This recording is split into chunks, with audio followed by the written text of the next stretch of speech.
All you, buddy. All right. Moment here.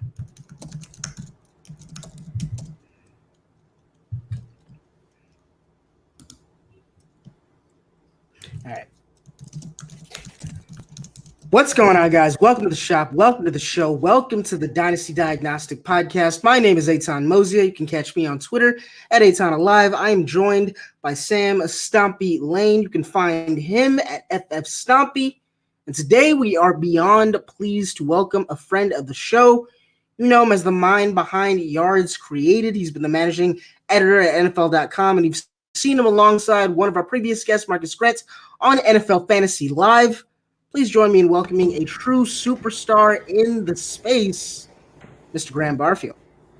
How's it going, guys? We were just talking about our quarantine lives, and it's a fun one here. It's a good Friday, and excited to talk some football with you guys. I hear you, man. I finally, like I was telling you, finally got to actually take a day off here since basically these quarantines started. And I don't know what you all are getting bored about. That was the best day ever. Of course, I haven't done it for 2-3 weeks straight, so I don't know. But I enjoyed it at the very least. Yeah, it gets monotonous after a while, I'll admit. It gets monotonous for sure. Yeah, you got to talk to us in like 3 weeks, Stompy. Then you'll be at everybody else's level with quarantine life. Fair enough, but I just to point out, I am this person normally. It's work and then home, so I'm just like, I don't know what you guys hate about this. This is the best thing ever. This is all you ever hoped for. I love it. I'm kind of the same way. I'm more of a homebody than anything, but still, like, even the ability to like get up and go to the gym, something like that is just something that I never thought I would miss, but I do at this point. Yeah. I'll say this. There's two things apparently that you need for quarantine. You need to get your own gym equipment, which I have, and you need to get a bidet, apparently, which I don't think anybody would have thought of in like the people that write those zombie movies and stuff. They're like, no, I mean, that's not a big deal. Toilet paper will be around. No, it won't. Because we all know toilet paper is the true protection from coronavirus. If you have a significant supply of toilet paper, you're immune. You're immune. It's just facts. It's the new gold standard. Is toilet. I was just about to say the toilet paper. They're gonna, we used to have the gold standard here in America. They're just gonna replace it with toilet paper. Yeah, that'll be our national currency pretty soon. Oh man, we are on our way there. But let's get into the show a little bit. So, Graham, you and I DM back and forth about what we both agree is one of the greatest shows on Netflix right now. I'm bringing this up because we're all kind of trying to find things on Netflix to pass the time. After Narcos, after Breaking Bad, I'm having to put Peaky Blinders in the Mountain Rushmore of best shows available on Netflix right now. I would have to think that you agree, right? Oh my God, yeah. I've been watching Peaky Blinders since it came out from the BBC, and I think I've rewatched like the first couple of seasons of like maybe 2 or 3 times now. And yeah, Cillian Murphy is just the man. I love anything that Cillian Murphy has been in, and his role as Tommy Shelby is just phenomenal. The show is just beautiful. I mean, they shoot it so well. It's so grungy, and like, I don't know, the filtering and layering they use is amazing. And I'm also a huge fan of Alfie Solomon's too. Anything that he works on is just phenomenal. There's just so many good characters in that show, and so many good actors and actresses. It's definitely a must watch for me. Yeah, I agree. I mean, fantastic show. It's Tom Hardy, by the way. I have a man crush on Tom Hardy, who's Alfie Solomon's. So does my girlfriend, but I don't like it when we watch things with Tom Hardy around my girlfriend. Makes me feel very insecure about myself.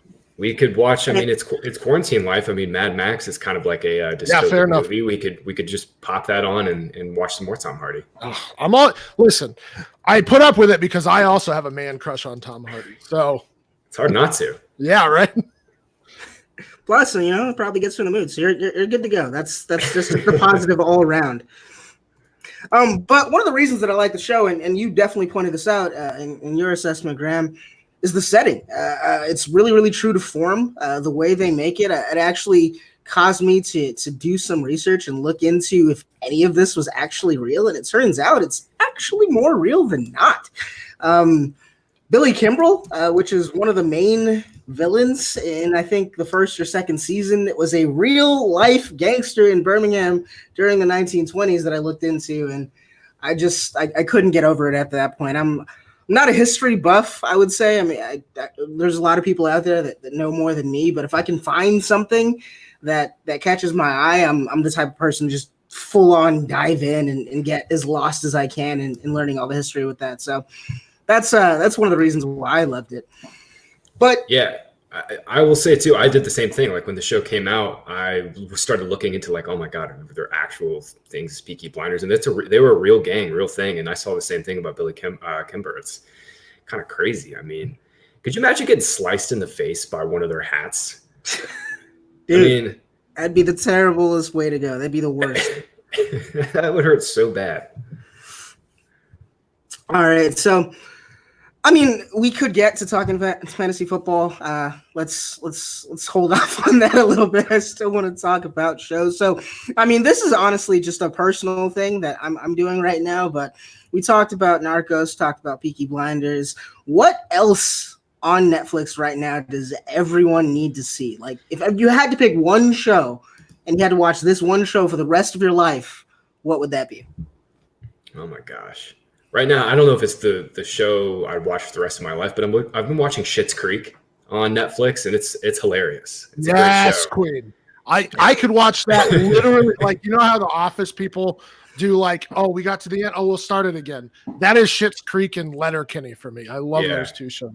Yeah, Schitt's Creek is phenomenal. It's great because it's light and funny, and like during these times, you need something light and funny to watch when you're not dreading everything else. So I've been watching Schitt's Creek, and I just saw The Matrix was put on Netflix, which is one of the best movies ever. Oh, when did that happen? I'm definitely gonna get back into that. I think yesterday. See, this is why we bring the people that can get you through this quarantine on the program. By the way, there's one show that just showed up on Netflix, and it's Community, and it is one of the most underrated TV comedies ever. I mean, if all the seasons are on Netflix right now, watch that show. It's got Childish Gambino before Childish Gambino, I believe. It's got Allison Brie. It's got Chevy Chase. So wow. One of the best comedies that I think is extremely underrated. Good cast. Have you guys watched Ozark at all? Yes. Yeah, I've watched a couple of episodes. I've heard it's great. I've heard it's absolutely amazing, but I haven't really got too much into it to really know kind of where it goes. But the acting is great, and kind of everything that you were talking about with Peaky Blinders, the setting and camera angles and all the rest of it are really interesting. Yeah, Jason Bateman is he's really good at it. I mean, it's for me, it's like it is a lot like Breaking Bad for meth and money, basically. I'm with it. That's definitely something we need to get into now.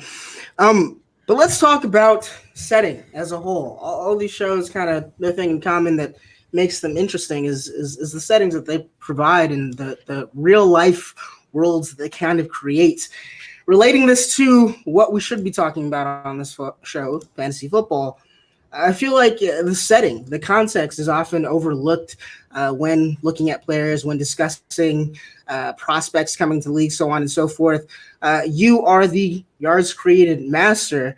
There is this huge debate about Cam Akers and whether or not he should have produced more in college and what type of prospect he is now going into the league because of his perceived lack of production compared to some of the other prospects in this class.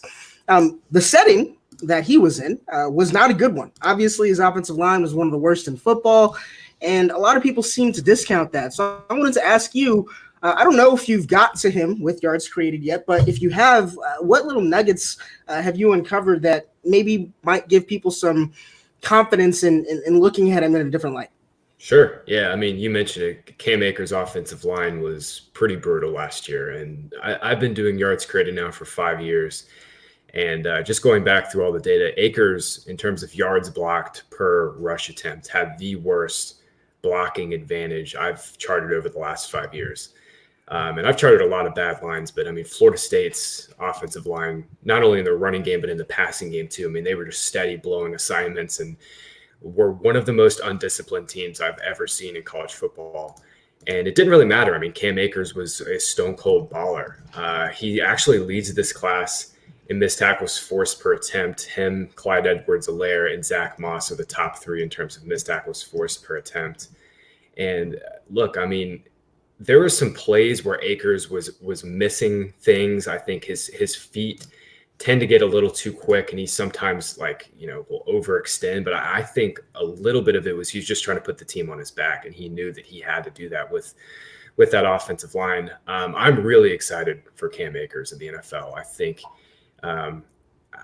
these top five guys that are in this class all have major positives to their game, but I think Akers has just as much upside as J.K. Dobbins and Jonathan Taylor to potentially be the biggest fantasy difference maker in this class. It'll just depend on where he goes.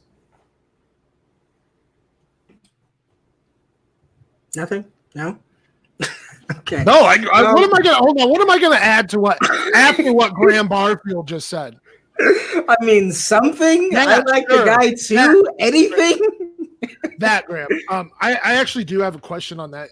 Sure. I know some of the tackles force can be. I feel it can be a good stat to look at, but then it can be misleading at times, I suppose. Do you ever take into account things like speed, where David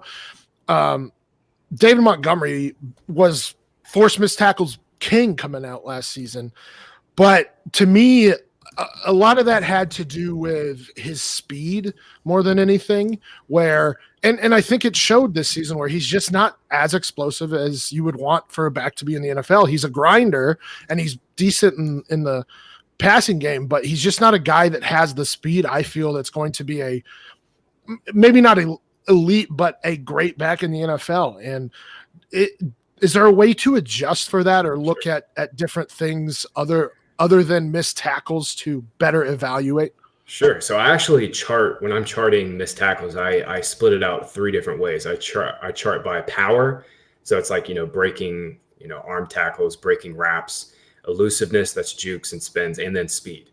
And yeah, I mean, David Montgomery, that was my biggest concern with him coming out. And in my Yards Created notebook last year that I posted on my site, I said the same thing that you just said. I just don't think he has enough burst, and he really struggled on inside carries. Once he got to the second level, it's just like he did not have enough burst within 3 to 5 yards to really make a difference. And a player in this class that is basically just like that is Zach Moss. Zach Moss was very good at forcing missed tackles, has excellent contact balance and power, but he just doesn't have enough speed. And, I know he was a little bit banged up at the combine, ran a 4.7, but his tape looked like 4.7 tape to me too. And that's a big concern. I think David Montgomery's a better prospect than Zach Moss, and I think he's got more burst than Moss. But yeah, just solely looking at missed tackles forced doesn't really get you all of the way, because like you mentioned those missed tackles, everybody, all running backs force their missed tackles a little bit in different ways. Just looking back through some of my data, Saquon Barkley and Dalvin Cook were two guys that always force missed tackles with speed, because they're just so quick and have so much burst, not only within 3 to 5 yards, but they have so much home run speed. And running backs don't have to have home run speed, the NFL, to make a big difference. I mean, that's just not you don't have to have home run speed as an NFL back. That doesn't have to be one of their traits, but you've got to have some level of functional speed and functional burst. And I agree that David Montgomery and Zach Moss, guys like that, toe the line between not having enough functional speed for the NFL. Now, do you weight the different ways that you look at forced missed tackles differently? Like, would you give somebody who is more able to completely avoid contact maybe a higher grade than somebody who, again, is constantly bouncing off guys? Like, is there something to be said of just never putting yourself in that position in the first place? Well, for me, yeah, I think that's a great question. I think I don't weight it, but I just try to use every little piece of data as an extra boost of context. The more descriptive data that we can get, the better our decisions become. And just looking at my database here in front of me, I think the most important trait when forcing missed tackles is just like guys just aren't touching you. And that's elusiveness to me. And the top 5 running backs in missed tackles forced by elusiveness over the last, I'll go top 6 of the last 5 years are Joe Mixon, Nick Chubb, Saquon Barkley, Kareem Hunt, Christian McCaffrey, and Dalvin Cook. I mean, that's a killer 6 running back combo there. And I think if you were to look at one of the statistics, it would definitely be elusiveness. I mean, even further down the line, like Miles Sanders, Josh Jacobs, DeAndre Swift all pop in that category. Even Zeke pops in that category too as a bigger back. So I think elusiveness, if you're looking just strictly for one type of way to force missed tackles, that would be it. Because to me, if you're making guys miss and making defenders take bad angles, it's probably because either you're a really quick twitch athlete or you've just got excellent footwork, and usually both of those things go hand in hand. My impression of a guy like Zach Moss is that, I mean, I don't know if he is going to be an elite level back. I don't think he's going to be an elite level back, but I think he can be a productive back in the right situation. Like, for example, if he's on the Chargers splitting reps with Austin Eckler, maybe getting the goal line reps in that situation, I think he could still be a very valued NFL prospect. But you put him, on another team, put him on the Jets behind Le'Veon Bell or something like that, and I don't think, number one, he gets the volume or he has the offensive line to really show what he's about at all. So in this class, you mentioned those top 5 backs. Are these top 5 backs guys that you're trusting in any situation, or is there some nuance to that? Is there, okay, well, maybe this guy would be great everywhere, but this guy needs a certain home to really be the fantasy asset that he can be? Yeah, I mean, I think with Jonathan Taylor and DeAndre Swift, we're just expecting the draft capital to be there. I think both of them will be in play for late first-round picks or early second-round picks, and those guys are always just going to get the rock no matter where it's at. J.K. Dobbins is really interesting to me because I think he could be a workhorse 3-down player. He's got a lot to improve on in terms of pass protection. I think he's pretty easily the worst pass protector of the Big 5. But I'm really excited to see where he goes. And I think the most interesting one to me out of the Big 5 is Clyde Edwards-Helaire. His landing spot is going to be interesting because I think he's obviously such a great pass catcher and he's the best route runner in this class. I'm interested to see if NFL teams view him as a workhorse or if they just view him as kind of like a committee back that you give, 8, 12 carries per game and use him extensively in the passing game. I think in terms of translatable usage, I think it's pretty clear Taylor and Dobbins and Swift have workhorse type of ability where it's a little bit more up in the air with Akers and Clyde Edwards-Helaire, depending on where they land. Awesome. Love that insight. So, I wanted to ask, obviously yards created was your claim to fame. What is it that you saw that you weren't getting the information for that you really wanted to look into when creating yards created? How did you differentiate your content from the tons and tons of information that's out there for every wannabe fantasy analyst? Sure. So I think, 4, maybe 6 years ago now, everybody has, at one point or another when they're evaluating running back prospects said, oh, this guy was a product of his offensive line, or, oh, this running back was very good at, he can create his own yards, or this guy can make a lot of defenders miss. And I just wanted to put data to that. And the only way to do it is to chart every single play that these guys make on the college field. So for me, it was as simple as Pro Football Focus was doing some really cool stuff at the time, and yards after contact and yards before contact are great stats, but they don't always paint the full picture. A perfect example of this is someone like Philip Lindsay. He makes his offensive line look better because he's so fast and he has so much burst that he's creating yards before contact that should not necessarily be attributed to his offensive line because that's just the type of player he is. Look, running the ball in the NFL does not matter. It does not win you games.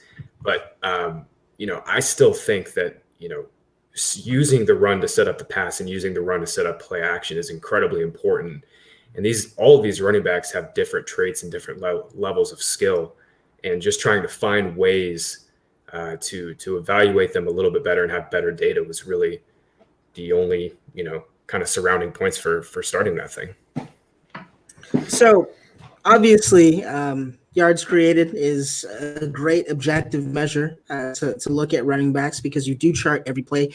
Reception perception, it kind of does sort of the same thing for wide receivers. What's the next level? What's the next step? What's the next thing that is going to be the big thing that people look at when trying to learn more about this game we all love? Yeah, Matt Harmon, for what it's worth, too, he was huge, like instrumental when I was coming up with yards created. He really helped me kind of like figure out what I should actually include in yards created and everything. So big shout out to Harmon. He's a legend. But I think the next thing will be player tracking with next gen stats and the use of like lasers on the field. Some college teams have already started doing it in their practices, where they'll track players with chips in their helmets to make sure, not only are they conditioning right, but they're not being overused. I think we'll eventually get to a point in the next 5 to 7 years where a lot of the data that we're using as analysts will be tracked by sensors on the field, either sensors in the ball, sensors in helmets, sensors in shoulder pads. I think the technology is getting to the point now where we'll be able to like look exactly how great Stephon Diggs is at separating against press man coverage, or how great Julio Jones is when teams try to play zone against him. I think those are very real possibilities that we'll be able to see tangible data on in the very near future. I'm not sure how familiar you are with European football, with soccer, but they're actually doing a lot of that right now already, and they're seeing huge results because they're able to predict, who's more likely to get injured, to manage fitness levels in a way that keeps people ready to play sometimes twice a week. So do you think the, additional information is going to give teams and give owners maybe the ability to, of course, down the line, continue to add games and continue to make as much bank as they possibly can from football, knowing what they know about resting players at certain times and whatnot? Yeah, I was reading about the Premier League and the tracking that they do, and it's really cool. I mean, that's basically what I want to see for the NFL and what will eventually for sure happen with the NFL. I definitely think it's going to help not only teams make more informed decisions about their players, but I also think it's going to help the players. They're going to understand what type of practice regimens work best for them, what type of conditioning works best for them within their position groups. And the MLB is, I think, 10 to 15 years ahead of where the NFL is at data-wise. And like, you can't meet an MLB player right now that does not use some level of advanced data day to day in their scouting reports. I mean, pitchers are scouring through, mountains worth of pitch data to try to, become better pitchers and attack hitters better. I think the more data, the better. And not only for the decision makers, but for the players too. It's really going to help the players. So tell us, obviously you had a meteoric rise. It took some time. The old adage is, it takes 10 years to be an overnight success and whatnot. But what would you say is probably the most pertinent thing that you've learned in your climb up to get to where you are that you would say to other people looking to break into the industry as well? Sure. So this is now my 8th year doing fantasy full time. I saw a good tweet the other day. One of my favorite philosopher/investors I follow on Twitter, his name is @Naval, and he had one of the best tweets ever. It was, 10,000 hours working on something for 10,000 hours does not make you an expert. It's 10,000 iterations, and those 10,000 iterations of whatever you're doing, whether it's coming up with an idea like yards created or simply drafting fantasy football teams, that's what makes you an expert. I think the biggest thing right now, because the space is so competitive, is like, just because you don't break through within 6 months, a year, 16 months, 26 months, like if you keep repeating and repeating and repeating and just slowly building off these different iterations or whatever idea that you're working on, you're eventually going to get to a point where it'll be so good that the masses won't be able to like not have it.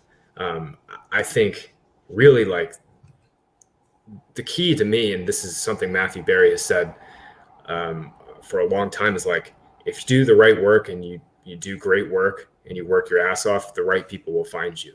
And I think that's especially true now. I mean, we live in this digital age where, pretty much anybody can have a voice. And I mean, sometimes that's a good thing, sometimes it's a bad thing. But I think, if you really work at it and can, provide, I think, value above, it's not necessarily being contrarian, but provide value above what most people are doing, and hone in on whatever iteration, whatever project you're working on, continue to do 10,000 iterations of it, you're going to find success. It just comes down to the consistency of it. So we're on episode 65 now. So you're saying episode 65,000 is going to be the one for us? That's where we're going to be at? That's where we're going to make our hay? No, it'll be 10,000, Aton. It'll be fine. That's still only the rest of our lives, so it's fine. Yeah, you guys will have to record like 6 shows a day to get there. Yeah, right. I love it. Thanks so much for that, man. I really do appreciate that. Let's now go into our 5-point inspection of the day, and let's talk about some specific players. So I've conducted some polls over the last couple of days with the intention of finding some consensus views on who is the most overrated player in Dynasty, or at least who of the group that I put out was the most overrated player in Dynasty. And before we get to really what I polled, I'm just going to give this to you first, sight unseen. Who do you think is the most overrated and underrated player in Dynasty right now, and why? The most overrated player to me is pretty obvious, and it's Ezekiel Elliott. He's still going as like a top 4, 5, 6 startup pick in most leagues. And I think we've learned enough to know that usually once these guys get past their second contract, and especially after their first 4 or 5 years in the league, their plateau in the age curve for running backs just drops off a cliff. And I'm not saying Zeke isn't still worth a first-round pick in a startup draft, because he's going to immediately provide a positional advantage for you in 2020 and 2021, most likely. But we've just seen running backs just drop off a cliff, especially once they sustain one major injury. And losing a step or maybe even just half a step sometimes is all it takes for their efficiency and everything to dip. And for me, I think Zeke is right on the cusp of like 1 or 2 years away of being, I wouldn't say a shell of himself, former self, but just playing the numbers and playing what the averages are. Zeke to me seems a little bit overvalued, and it always surprises me when he goes ahead of like guys like Devontae Adams and Tyreek Hill, Chris Godwin even, because I want to build my dynasty teams around difference makers for sure, and Zeke is a difference maker, but I also want those difference makers to have a long age curve, and most receivers typically last way longer than Zeke. Most underrated right now is really tough because there's a few. I think right now there's a bunch of guys that are very underrated, but I think Kenny Golladay to me is still not going high enough. And I know the hype will start building on him, but like I could envision a scenario where Kenny Golladay is like a second round startup pick next year.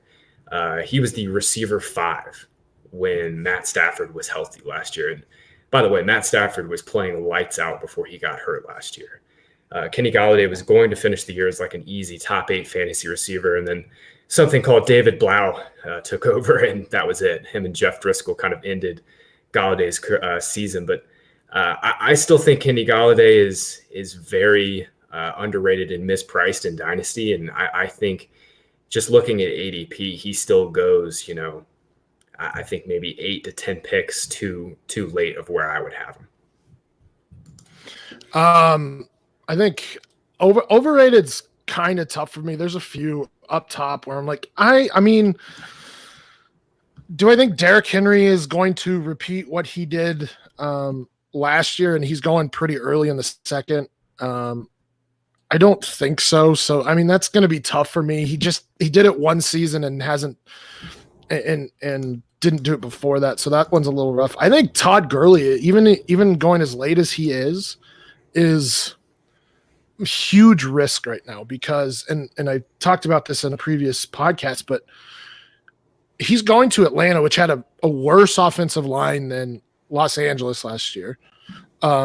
though I believe that Todd Gurley had over 250 touches, he was extremely inefficient with those touches. Had a 3.8 yards per carry, which I know is not the best rating thing to rank in terms of running backs, but still had an inefficient season. Had his lowest targets of his career, I think, but I would have to look back at that. But his targets were down. And like I said, he's going to Atlanta, who ranked 24th in Football Outsiders adjusted line yards. So I don't think it's a great landing spot. I think his knees are bothering him a bit, which led to the inefficiency. His saving grace will be his pass catching ability, but I just don't know how many targets he's going to get. I know Devontae Freeman had something like 78 last season, which was 10th in the league. Do I believe that Hunter or Todd Gurley can match that? I don't know, because I don't know if he's going to be able to play enough snaps to match that.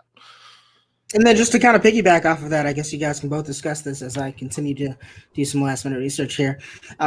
Is Atlanta completely out of the race of getting a new back in this draft? I mean, there's a bunch of guys that are going to be around in the second, third, fourth rounds that are probably going to be as good as the guys that they have on the roster, considering the injury to Todd Gurley. So people are drafting him right now like he's insulated and like he's safe. I don't necessarily think that's the case. What do you guys think about that? I mean, I agree. Todd Gurley's on a 1-year contract. They have Brian Hill and Ito Smith, and I mean, I don't think you can really trust them going into the future. Brian Hill seems more of a satellite back plus to me. Ito Smith is kind of just mediocre at best in the NFL thus far.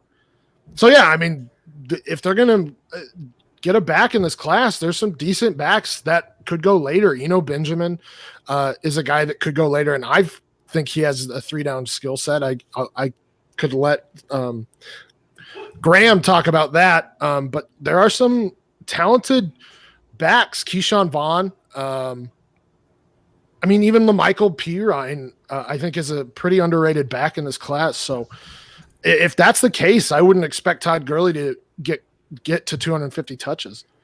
Yeah, I mean, I think, you hit the nail on the head. The Falcons only gave Gurley a 1-year, $5 million deal. It's basically a low-risk move for them just to kind of see where Gurley's at health-wise. And I found it interesting that the Falcons did that deal basically without being able to give Gurley a physical. So they feel at least comfortable medically where he's at.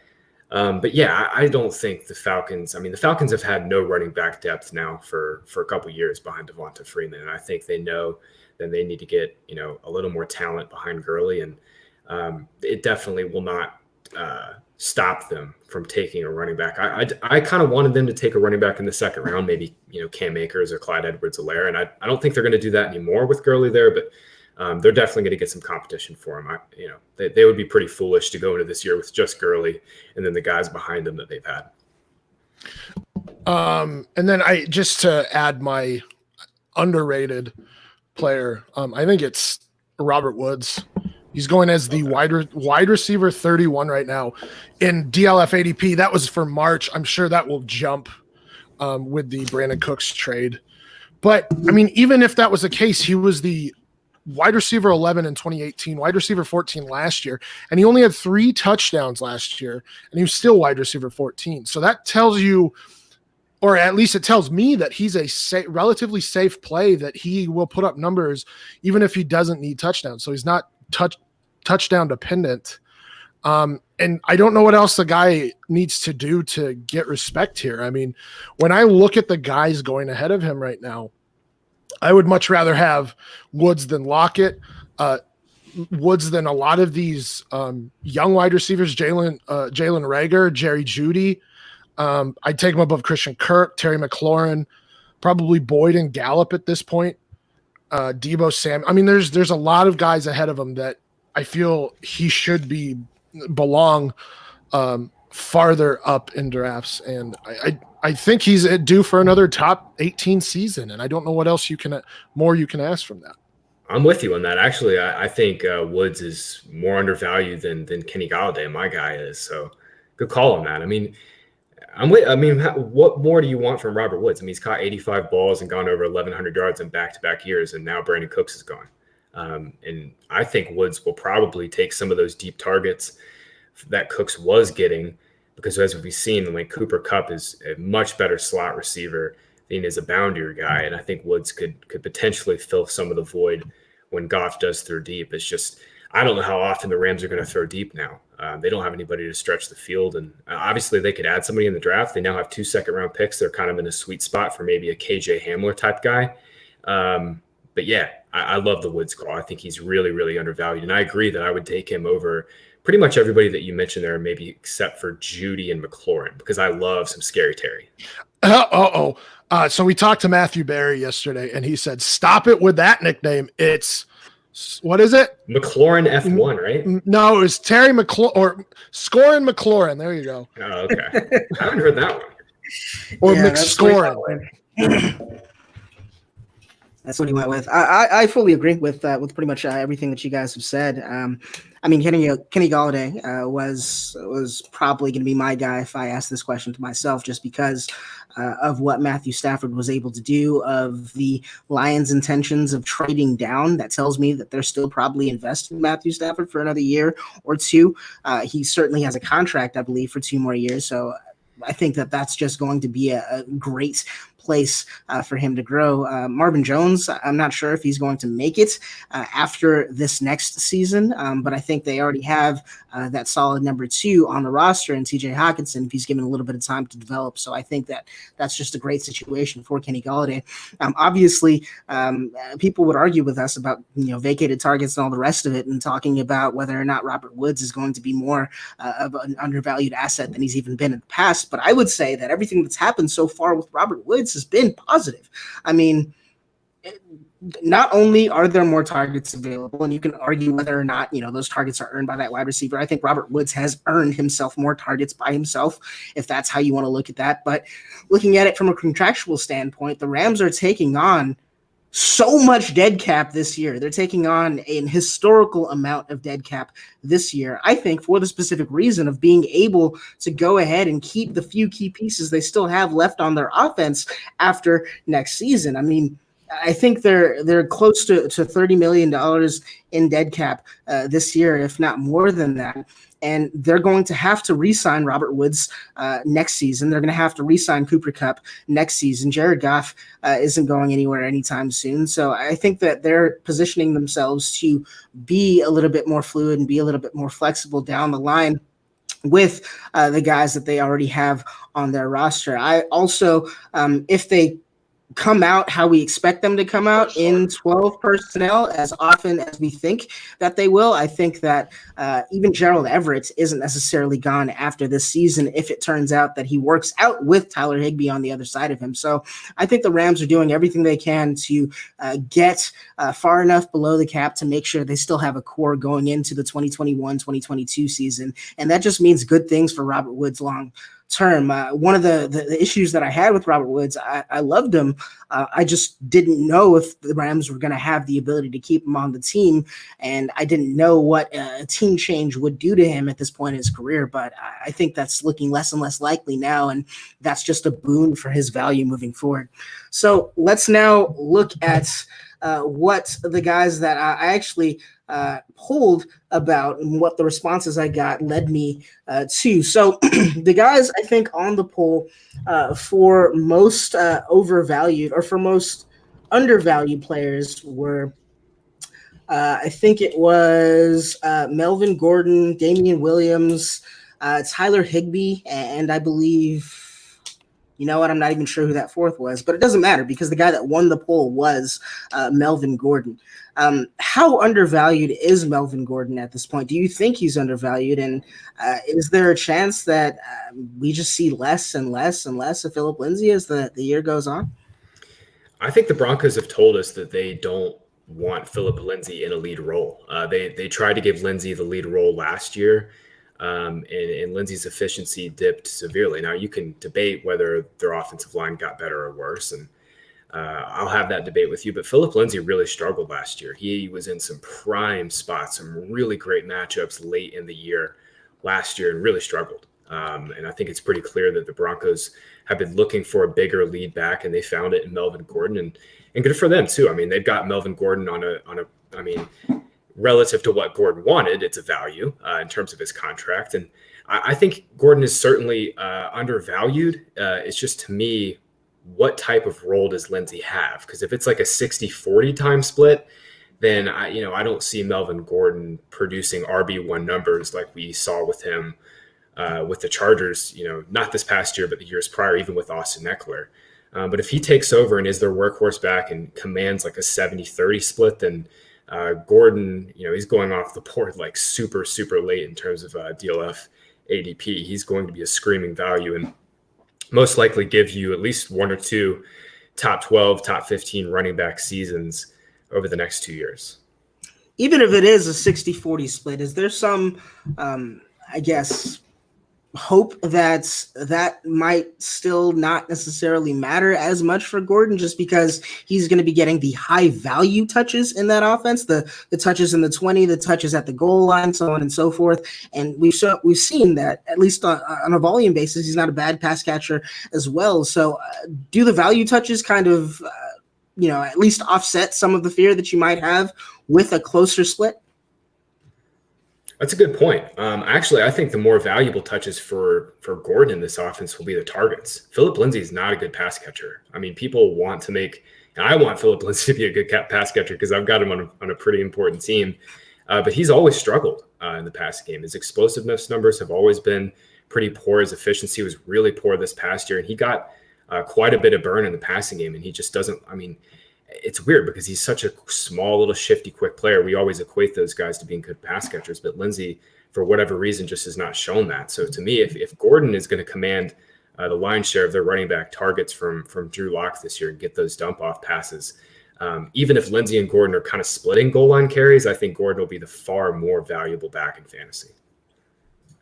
And it might be. When were you conducting these polls, Eitan? These were just yesterday. Okay, well then never mind. I would have thought that he would be valued higher after signing somewhere. I think that was the big fear, was he wasn't getting signed by anybody, and his value would have jumped, but maybe not. I mean, he's in a starting role. Like Grant said, it's very dependent on how they play this and split the touches. I think Lindsay's going to be like an Austin Eckler type. I mean, maybe not the pass catcher, but an Austin Eckler type to Gordon, where he will get a decent amount of touches and be efficient with those touches. He's been relatively efficient most of his career until he gets tired or injured. So I think he's probably being valued correctly because, I mean, he's got maybe this 2-year contract, and then after that, what's his fantasy value actually going to be? I mean, he's taken workloads, he's had injury concerns, and I have to imagine in a couple of years that his value is not going to be that high anymore. So I think he's probably getting valued correctly. I mean, I think he'll jump in ADP a little bit, but I would say back end of RB1 territory, front of RB2 territory is where he belongs. It's pretty crazy. Just looking at it, Melvin Gordon is about to turn 27 years old. I mean, if he does get a good chunk of the passing game work and most of the goal line work, I think it'll be pretty easy for him to get into the top 15 running backs. I mean, I had a tweet a couple of weeks ago saying, how many running backs would you rather have over Darrell Henderson right now? And I only found 20 to 22, right? After the top 20 or so backs, even maybe top 15 or 18 in Dynasty, they all kind of start looking the same. And to me, if Melvin Gordon is going in that range, it's worth a shot, especially if he goes late in your draft, to take a shot on that, just to see if he's still going to command a workhorse role there. Because even if he doesn't, and you paid, I don't know, his ADP, let's say, is RB20, and you got him at RB22, you're still getting a value relative to his ADP. I think he's a perfect RB2 to have on a team where he has the RB1 upside if he gets the touches, but you're still likely going to get the value, or at least equal value from where you get him in drafts. So Melvin Gordon versus Todd Gurley. I think everybody on this panel is pretty much firmly in the camp of Melvin Gordon. 100%. Yep. Love it. You guys owe each other a soda. All right, so let's look at who the most overvalued dynasty asset in the group I polled was. The choices were DeAndre Hopkins, Mike Evans, Deshaun Watson. Admittedly, this was before the Cooks trade, and Kyler Murray. Kyler Murray run out by a landslide. He won 34% of the vote. The next closest was Mike Evans with 28.5%. Is there a fear that Kyler Murray is overvalued? I mean, can we look at Baker Mayfield's situation last year with the offensive line, with maybe a coach that wasn't nearly as settled as maybe even Cliff Kingsbury might be? Was there something to be learned there that you think we can apply to Kyler Murray, or is the situation wholly different for you? To me, it's different. The Browns' undoing last year was like a myriad of things. Their offensive line was not very good. Freddie Kitchens was in over his head, and after the Browns got through like 10, 15, 20 play calls, they got off their script. They were clueless. I mean, they just had no idea about how to attack defenses' weaknesses. And the Cardinals are just differently built. I mean, think about what they want to do. They want to run 4 wide personnel. They want to get the ball out of Kyler's hands quickly. And Kyler is, to me, just a better talent than Baker Mayfield. I think Kyler is pretty far and above a better talent than Baker Mayfield, not only in terms of his escapability, but his arm talent too. And I'm a huge Baker Mayfield fan. This is coming from somebody who is like a Mayfield truther and thought that, the Browns nailed their 101 pick when they took him first overall. I think it's fair that Kyler's probably being overrated, especially in 2 QB super flex leagues, because now Kyler's like a top 6, top 8 pick in those types of formats, and that's getting up there. But of that grouping, I actually think probably Mike Evans might be the most overrated. He doesn't have Jameis Winston throwing him DGAF balls anymore. Like, that matters. Tom Brady is not going to throw DGAF balls. He's not going to throw the ball, just chuck it up down the field, 35 yards, and to pray that Mike Evans comes down with it. That's just not the style of play that Tom Brady has ever had, and especially now at this advanced age.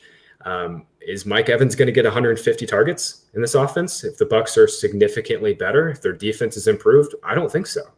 Those pick sixes that Jameis throws, like, everybody laughs at him, but they're great for fantasy because he throws a pick six and then the Bucs immediately get the ball back, down even more points, and they have to throw even more to keep up. The Bucs aren't going to trail that much this coming year. We have a past episode that's called Jameis Winston Creates His Own Garbage Time. And that's exactly the truth. I mean, the reason that they had so many passing attempts and you were able to feed Evans and Godwin was because Jameis Winston made bad mistakes. And that secondary was so bad that, like, they had to play catch up. And then you had Jameis Winston making some bad mistakes and you have to play catch up more. So I completely agree there. I'm hoping that people understand how this QB change affects Evans. I mean, Tom Brady's ADOT, his yards per attempt, his adjusted net yards per attempt have all gone down in each of the last 3 seasons. Now, I've talked about this, but it may have to do with his outside receivers and lack of health and talent on the outside there, and his most trustworthy receiver being Julian Edelman. But the fact remains is he's 42. He's not going to bomb the ball down the field anymore. He doesn't have that Randy Moss character. Now, Mike Evans can do that. He can be the jump ball specialist, but I just don't expect them to have to throw more because Tom Brady's not going to turn the ball over. And I expect that they're not going to throw the ball as deep. So I think Chris Godwin and possibly OJ Howard are the benefactors of Tom Brady being there. In terms of Kyler, I have been a detractor of jumping Kyler too early.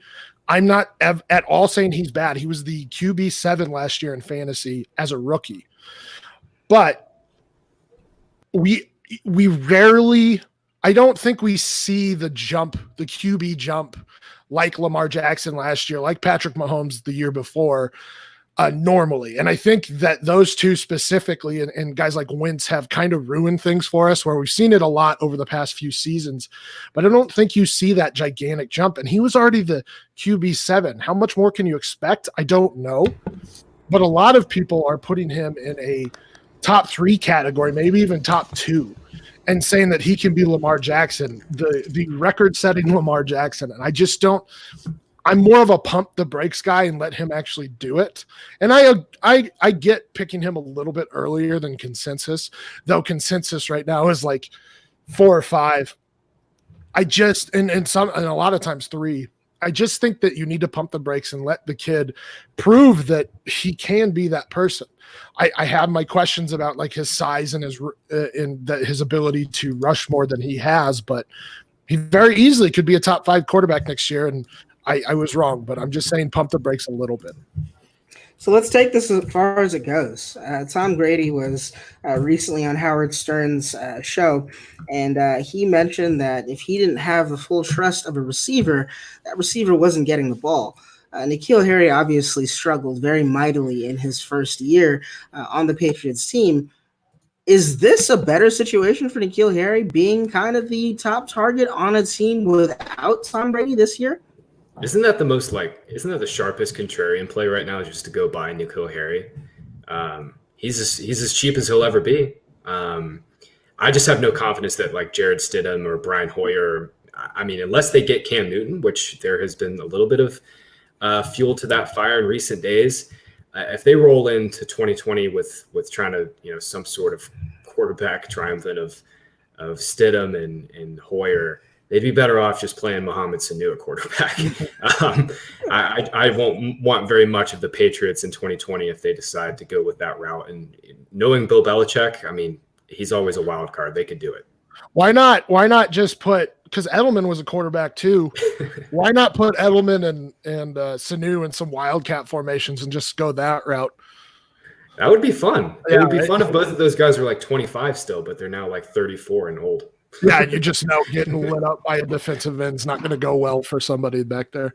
Yeah. I'm going to ask you guys to speculate probably more than you want to, but, I asked the questions here. So we are going to talk about the Patriots as a whole and what Bill Belichick is going to do with this whole situation. I mean, I feel like there are 2 roads that you can take here. You can decide to go with a veteran. You can decide to get, a Cam or a Jameis. Please, dear God, Jameis. Or you can decide to just let it completely bottom out and look for a guy like Justin Fields or Trevor Lawrence next season, or even take it farther than that if you need to. I don't think we've seen, at least not in recent history, Belichick ever be the guy to, kind of put his team in a bad position for the sake of anything. I think he's always tried to keep his team as competitive as possible, even in spite of getting that better draft position in the years that weren't necessarily working for the Patriots. But, I mean, do you think that this is a situation where he might actually consider going that route? Bill Belichick is getting up there, man. Like it's the chicken or the egg discussion, and everybody's going to have it in the next 5 to 10 years, whether it was Brady or Belichick or Kraft or whomever. It was obviously all 3. But Belichick is getting up there. He's about to turn 70. I just don't know if I see him turning around and trying to have this big rebuild and tank for Trevor Lawrence. I suppose it's possible. I mean, Bill Belichick has been like Emperor Palpatine, and as we've seen in the most recent Star Wars movie, like Emperor Palpatine can apparently live forever. So maybe Bill Belichick can channel some of that and live forever and have some sort of rebuild with the Pats. But yeah, I just don't see them. I don't see Belichick, at this age and at this point of his career, committing to like a 5-6 year rebuild. I think the Pats are going to try to stay as competitive as possible, and as they should. I mean, that division still has Adam Gase in it. It still has the Dolphins in it. And I like the Bills. I think the Bills are an underrated team, actually, still, even though they made the playoffs this year. I think they're very underrated. But the Patriots are still well in position, especially with the additional wild card slot. They're still well in position in the AFC to make the playoffs this year.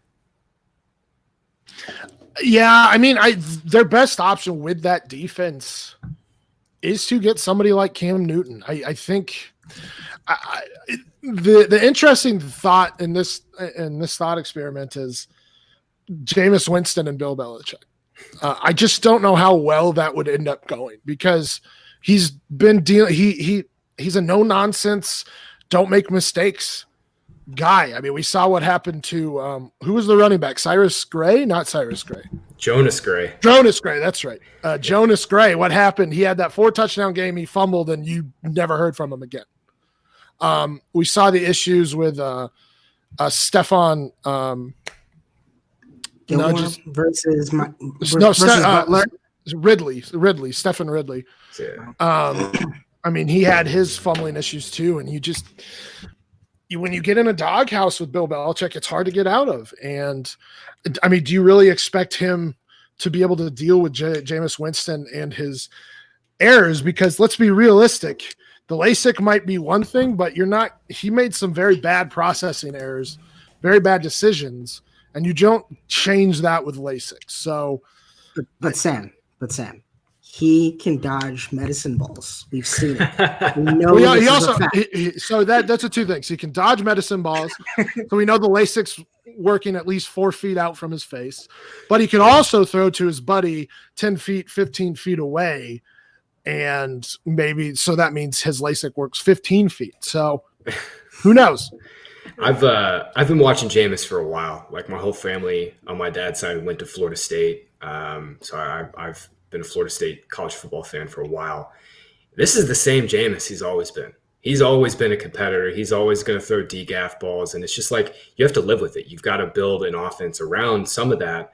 And Bruce Arians, in theory, I mean, is the perfect guy for that. I mean, Bruce Arians has worked with amazing quarterbacks, Ben Roethlisberger, Andrew Luck, the list goes on and on. And if Bruce Arians can't figure out Jameis Winston, I get that the Bucs had a bad defense. I get they had to throw from behind a lot. But if Arians can't figure out Jameis, then God bless the next offensive coordinator or head coach that does. Is it Arians not figuring out Jameis, though, or is it Tom Brady being available? I mean, this just happens to be one of those years where there was just a huge amount of quarterbacks that were always or all available. So, I mean, had this happened last year, 2 years ago, do we see the same situation? I think that's a really fair point. Bruce Arians just probably doesn't like Jameis. I mean, I was watching all the combine coverage and all the press conferences and stuff, and just like reading Arians' body language and not only just like the things that he's saying, like it's so clear that he was pretty sick of Jameis, and the opportunity to get Brady with those 2 receivers down there in Tampa was probably just too good of an opportunity to pass up. And for what it's worth, Bruce Arians is kind of like Bill Belichick. I mean, he's trying to win now too. I mean, he's getting up there in age. I mean, this guy retired a couple years ago because he was burnt out. I think that's a good point and a fair point, but there's a reason there hasn't been a market for Jameis Winston too. Some men just want to watch the world burn. I am one of those, so I will keep this as long as I can play it out, but I think I might have to put it to bed soon. Hopefully, Bill Belichick, you can change that for me, but I'm not expecting it. I'm just hoping, wishing at night a little bit. All right, so let's, for just a question, move away from specific players. Let's talk about strategy. That's the cool thing about this show. We can kind of just jump back and forth between the two. So you play in leagues with the sharpest of sharp minds. Ryan McDowell, Pat Foreman, everyone you could possibly imagine, Scott Fish, Podfather, everyone that has been in this league that I've seen, the startup league, that I'm not even sure what it's called, but I've seen it advertised on Twitter. Maybe you can tell me what it is. Yeah, it's I think they're calling it the Twitter Invitational Dynasty League. There we go. It's that one. So again, in a room full of sharps, in a room full of people that are trying to employ the same strategies that you ideally are trying to employ as well, does that change things? Have you found that maybe specific things don't work, or maybe you've had to adapt your take on how to approach a startup because you're playing with all these guys? And have you learned something new that you think that you'll take to your next home league when you come into the Dynasty Diagnostic League and destroy it and dominate it for all of us? I don't know if that's going to happen, man. But it's real interesting to see what everybody's kind of different strategy is in these startups. Like I always really go into every startup with the same ways. Like I don't really have a plan. Like I'm not going to just go in and say, okay, I've got to trade up here and get these 2 quarterbacks for the super flex league. I'm always one that's going to say, okay, I'm going to see what the board looks like, how everybody starts valuing players differently, and then adjust my board and what I'm going to do based off of that, and be aggressive when I need to be or lay back when I need to be. The one thing I'll say in these startups is like pretty much nobody wants to trade up. It is really hard to trade up in these leagues, and everybody's looking to trade back and try and get value. So when you do trade up, you got to come correct. And I actually traded up in that Twitter Invitational League to go get Odell Beckham. He fell to the 307 in this Superflex League, and that was too good of a value for me to not try and go after it. And I worked a deal with Pete Overs that I think I gave up a bunch. I gave up like my 2021 first, and I think Pete got to move up like in the 6th or 7th round once. But I mean, for me, it's like I just don't go into these drafts with like a rigid plan. I want to see what everybody else is going to do and then adjust my board and the way I should value these players off of that. So I guess my biggest thing is like know the room that you're in, because in these leagues, they are really sharp. Everybody is on somewhat similar plays. Everybody kind of builds teams almost the same ways. Like everybody knows to build around receivers. So just know your draft room and know what type of values will be out there, because if you don't, and you don't adjust your board in real time and react in real time, you're probably going to be a little disappointed with your team. Yeah, one thing that I try to do in leagues is in Superflex, I'm looking at the top 6 quarterbacks. The top 6 quarterbacks are off the board, then it's kind of free game for me. But one thing that I do look at and try to make sure that I can catch is to catch the guys that are in the last position on whatever tier you're looking at, for whatever position group you're looking at. I'm always looking to trade up only when I know I'm about to completely miss out on a tier. It's not for a specific player. It's not to get shares of a guy on a particular team or anything like that. It's always to, again, just kind of have an idea of what your tiers are and make sure that you can make the picks that get you at least somewhat close to the type of value that you thought you were getting at that pick to begin with. Like that. I know for me, and maybe this isn't the correct way to go about things, but I have been going into drafts, the startups this year, with a strategy always in mind. And I always go running backs first because I always go win now. So I go with those top end running backs. In fact, I think I have 5 or 6 shares of Chubb in 5 or 6 startup or in 6 startups this season. We're gonna have to talk about your Eckler pick in a minute here. No, we can do that. And then I either go like Kamara, and I have a few of Kamara, a few of Cook. So you get the idea. And even sometimes the first 3 rounds, I go 3 running backs. I think all of them except for one, all of the leagues except for one have been super flex as well. So I go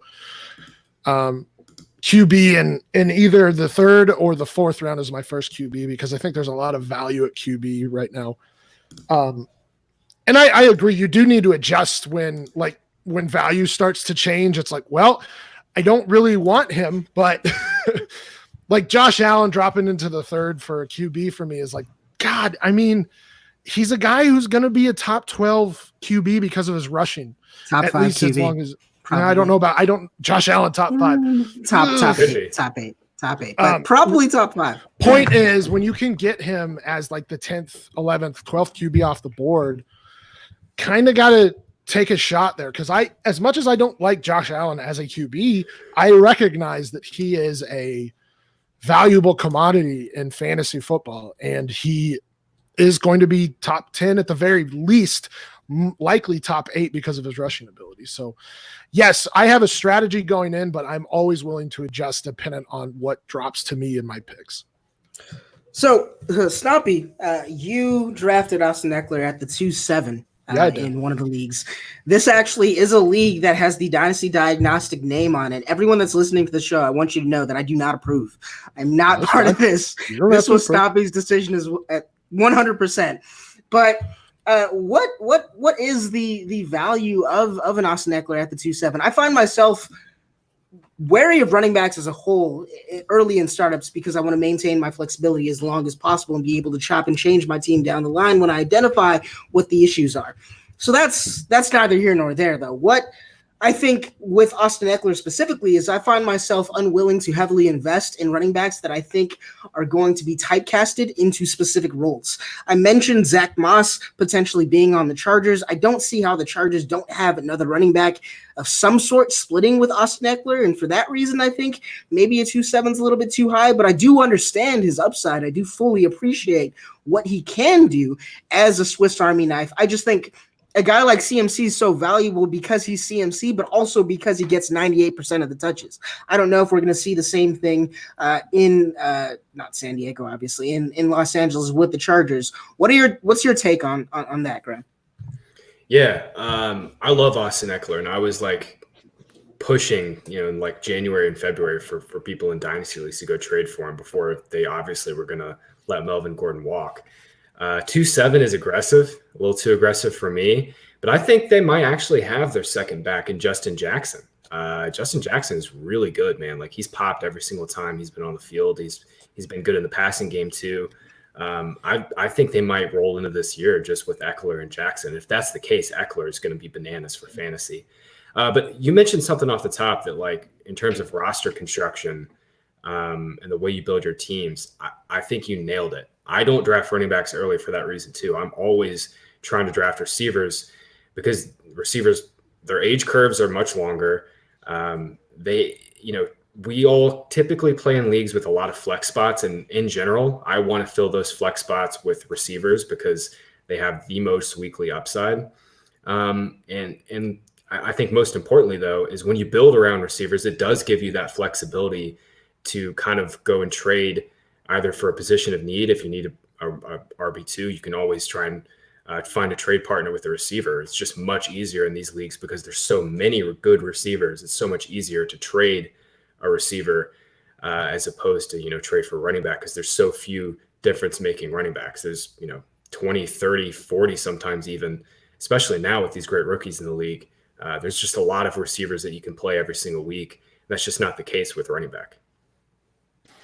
So, I guess I have to defend myself here. The main reason that I did it was because he had 108 receptions and I would have to look at snap share. I haven't totally looked at snap share, but those surrounding him in terms of targets, sorry, not 108 receptions, 108 targets. And those around him in targets got much higher snap share than Eckler did. And we saw what he did without Melvin Gordon in the first 4 weeks. In the first 4 weeks, he was the overall, not just among running backs, but the overall fantasy player, third fantasy player in terms of fantasy points produced in the first 4 weeks second. He was second to Christian McCaffrey. In the first 4, actually. Now I just realized I had it on RBs. He was fifth. I apologize.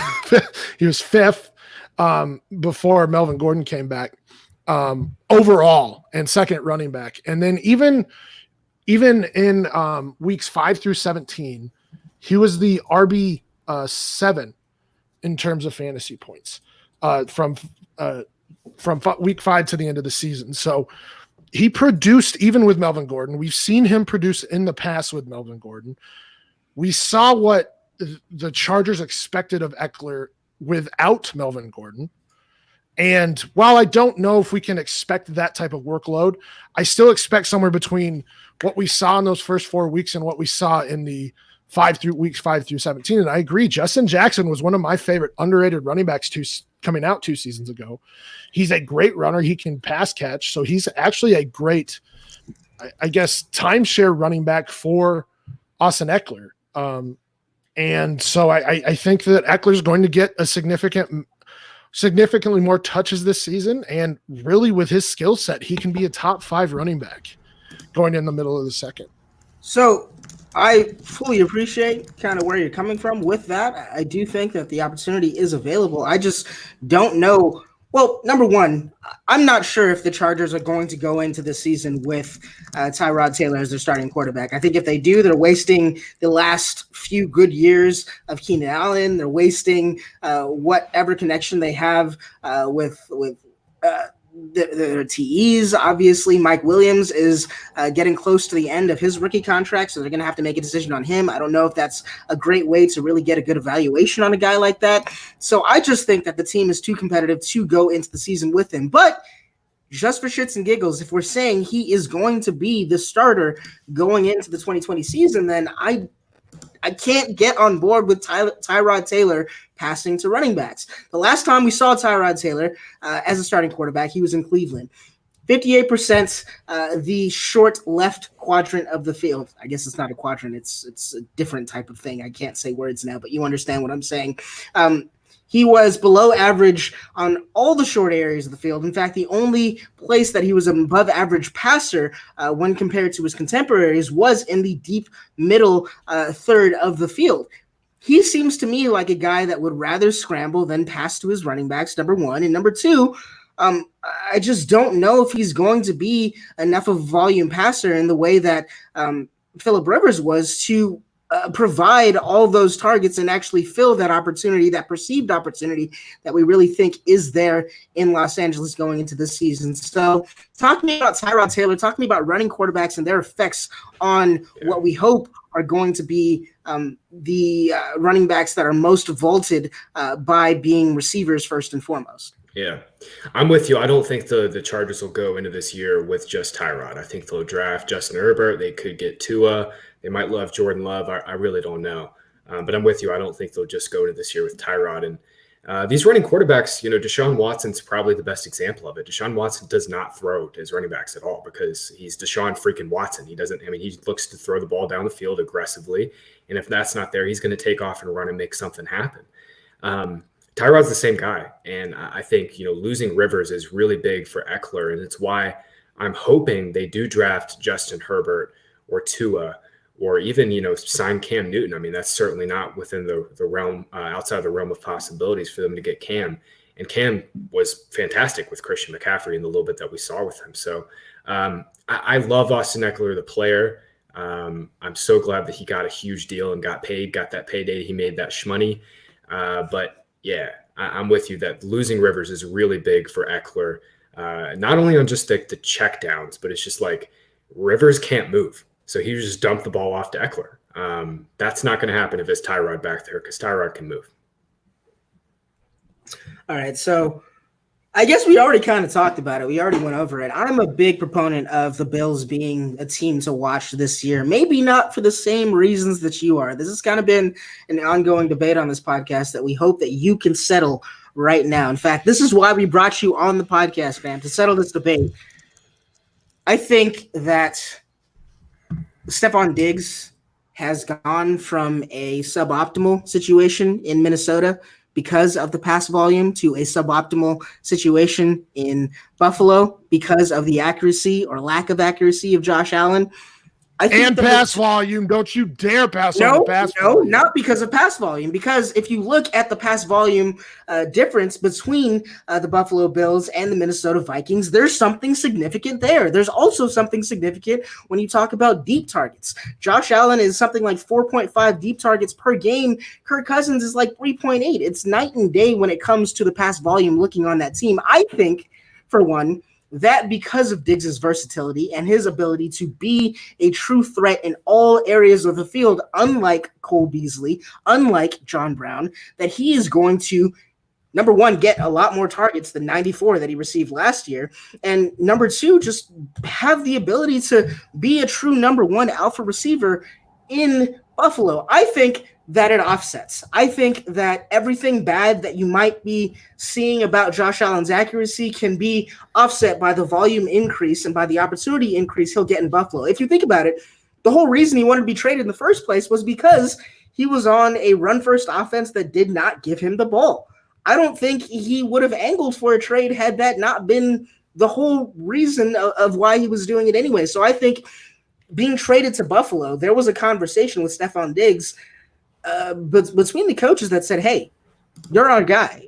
Your offense is going to flow through you. And if that's the case, I think there's enough volume there to not put him down way past wide receiver 20 like he's going right now. I just think Stephon Diggs is way too good for that. And I think that Buffalo Bills offense as a whole is way too good for that because of the pieces that they have surrounding Stephon Diggs that maybe he didn't necessarily have in Minnesota.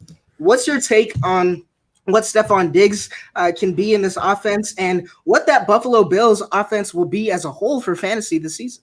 Sure. I definitely think it's a little bit of a ding for Diggs' fantasy value just because, I mean, Allen, look, I have been a Kirk Cousins truther for quite some time, so I'm definitely a little biased, but Kirk Cousins is very accurate. I mean, if we know anything about Kirk is he's going to get the ball in the right spot and the timing will always be perfect, and him and Diggs were very timed up.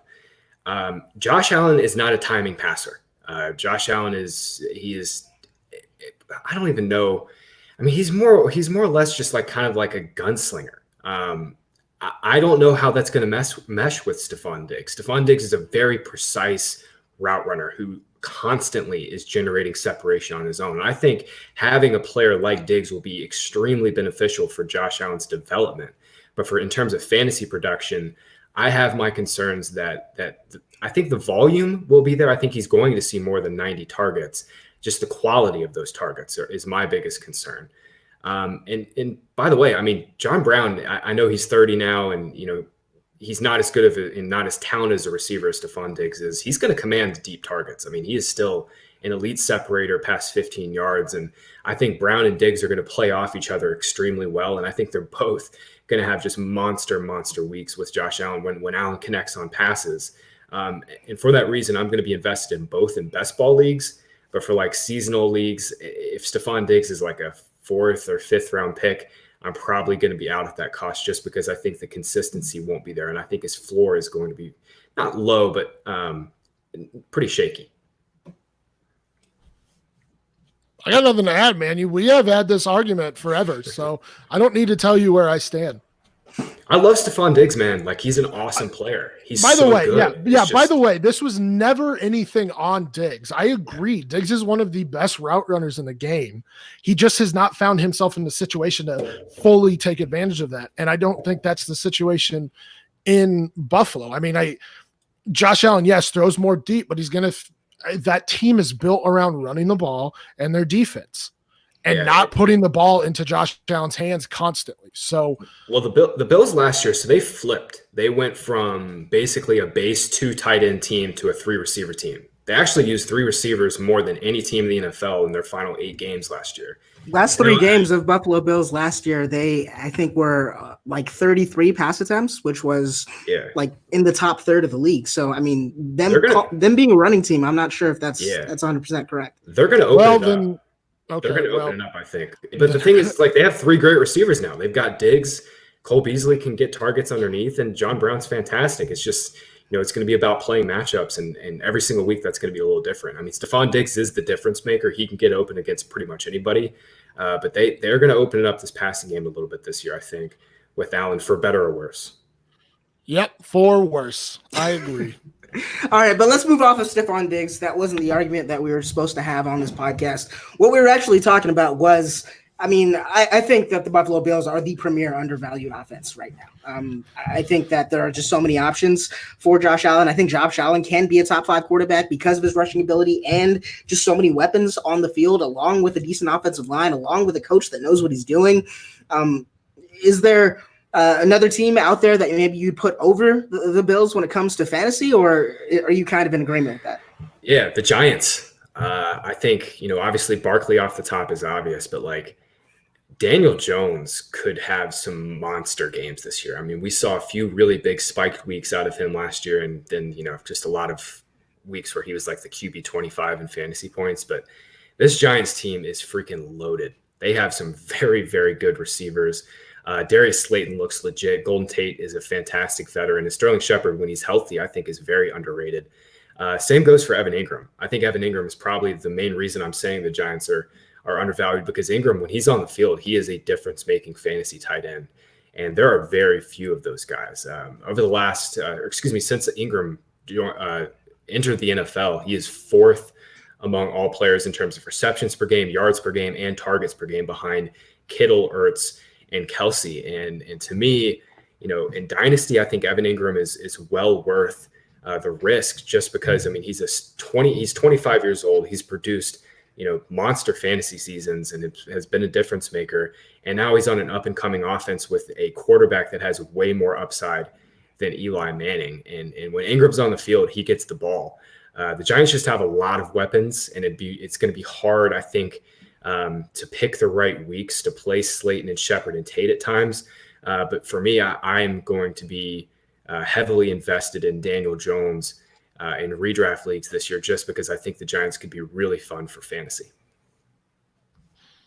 I'm going to go homer here as a Broncos fan. I think it's the Broncos, especially after Melvin Gordon signing. I know it's a mixed bag when it comes to the Melvin Gordon signing.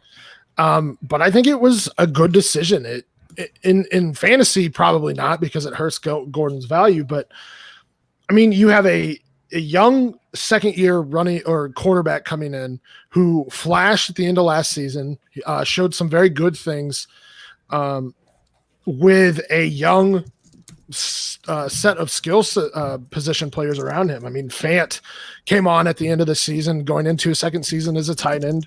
Cortland Sutton made a huge jump and could be a top 12 wide receiver, dynasty wide receiver entering the season, and maybe after the season will be. I expect them to draft another outside receiver. A lot of smoke around Henry Ruggs to the Broncos, but I've seen even like CeeDee Lamb out there, Jerry Jeudy as well.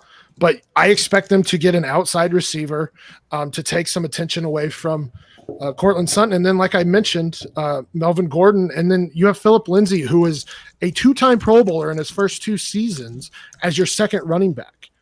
They've made some moves on the offensive line. I expect them to and they get their right tackle back.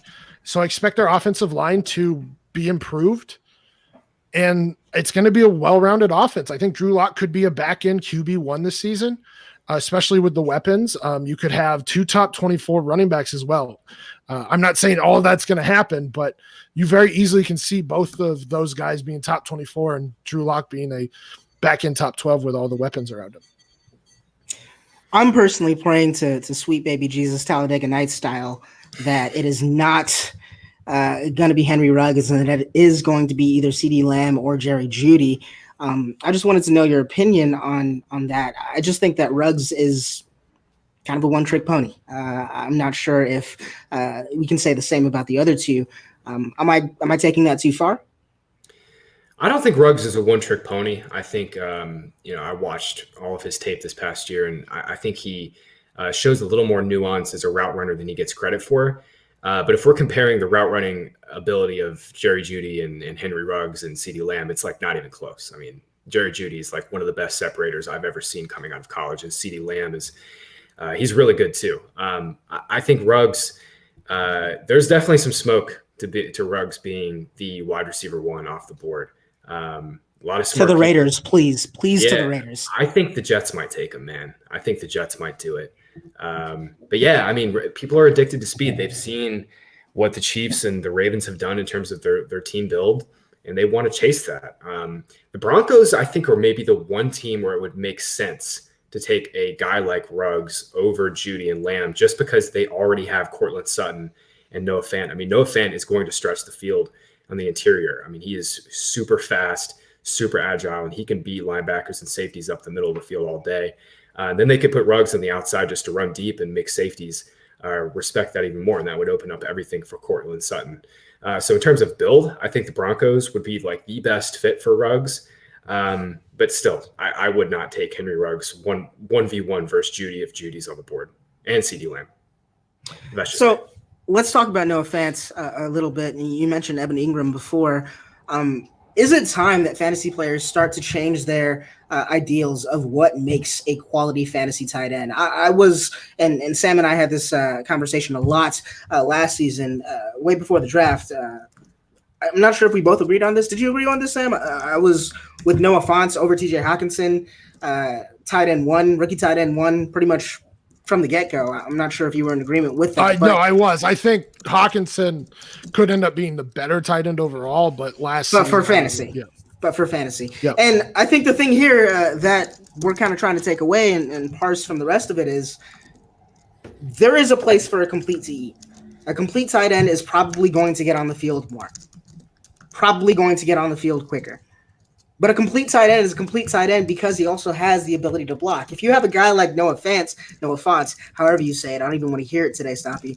But if you have a guy like him, if he's on the field to catch passes. And that's what you want in fantasy football. We're seeing all of these guys come out. We're not really seeing great tight ends come out this year, but Chase Claypool, if he wants to, help us with this tight end class, maybe he can. And then obviously Albert Okwuegbunam has the requisite speed to be one of those move tight ends as well. Do we need to kind of put away the complete tight ends, not draft them, wait for 2 years when they're undervalued, and then scoop them up? And then if we're going to be forced to draft a tight end in our rookie drafts in the 3rd or 4th round, just focus on these athletic beasts and these monsters that are prototypical move tight ends? Is that what the NFL is going towards at least in terms of fantasy, of the guys that are more likely to produce and more likely to be produced quicker?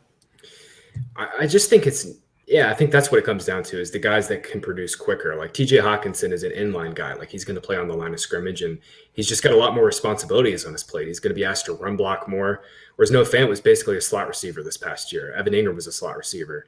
Jordan Reed was a slot receiver. Travis Kelce's basically a receiver. He barely blocks. Mike Gesicki. Mike Gesicki's the same way. Zach Ertz is the same way. So these guys that are just not being asked to pass block, it's not only just like the way they're being used, it's the way that they're exerting their energy on the field as a tight end. I mean, if you're being asked to run block a bunch and pass protect on certain plays, you're going to exert more energy and not have as much to give on your passing play. So it makes sense that these guys that are used as big slot receivers pop earlier. And it's just unfortunate this class for tight ends is so bad. It makes up for it. The receivers are a lot of fun and very deep, but this tight end class is pretty bare bones, I think. All right, so Gardner Minshew, Drew Lock, we just talked about the Denver Broncos, Dwayne Haskins.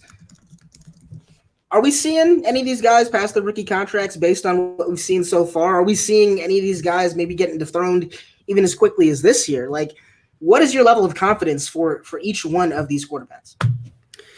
Well, I know Sam was just talking about Lock and the Broncos, and to me, that's the biggest question mark entering 2020 is Drew Lock. I mean, we only got a few games of him last year, and to me, I watched quite a bit, and I thought Drew Lock made some nice throws, but nothing on his tape last year was like, oh my God, I need to go out and buy all the Broncos now. That could definitely change with this, another year under his belt, and especially if they add another receiver. But to me, for fantasy, I think Gardner Minshew has the most appeal here. I mean, he was very quietly a very good scrambler last year, and the Jags seem to love him. I think it would make sense for them to go out and sign Cam or Jameis like tomorrow to give them some another option. But I think right now, as we stand right now, I think Gardner probably has the most job security, but that'd be followed closely by Drew Lock. What the Redskins are going to do it too it's really interesting.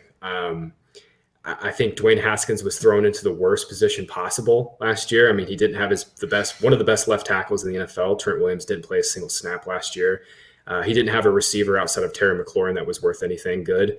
And their running game was very up and down last year. They basically just tried to hide Haskins and pound the rock, and with a very boring running game designed by Bill Callahan. I think Haskins deserves another shot with a better team around him. But I think right now Lock and Minshew have just slightly better job security, but really they're kind of all in the same tier, and it's a fun conversation for that reason. Well, I've already mentioned that I like Drew Lock, so I don't think I have to tell you how I feel about him. I agree with Gardner Minshew.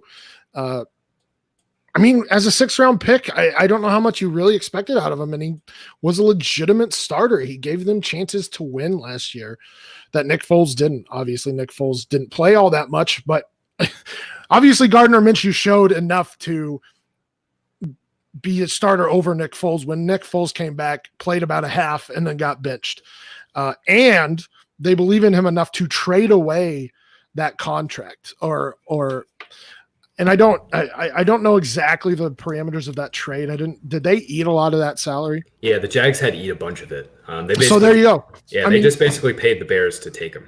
So that's a vote of confidence for Gardner Minshew right there, because that contract was front loaded and they ate a bunch of money this last season to trade him. So I think I would be confident in Gardner Minshew as well, being taking a decent step forward after what we saw last season. And then Dwayne Haskins, I agree with Graham that he deserves a better shot. He definitely didn't have changing coaches in the middle of the season is just going to be tough anyway. Now you have Ron Rivera, who,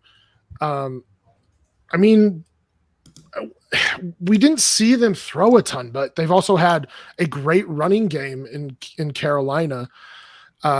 So I feel like it'll be kind of like that, where they'll run the ball a decent amount, but give Haskins some help in terms of their play calling, getting the ball to the running backs, getting short so he doesn't have to throw deep, moving McLaurin around to get him open as well. Hopefully Kelvin Harmon steps up and becomes a guy that a lot of people liked last year coming into the draft. Not my favorite, but he was thrown into a tough situation. And I think he deserves another shot. Build chemistry with McLaurin, Harmon. They probably need another pass catcher there. They do need another pass catcher there. And then the one wild card for me is Bryce Love.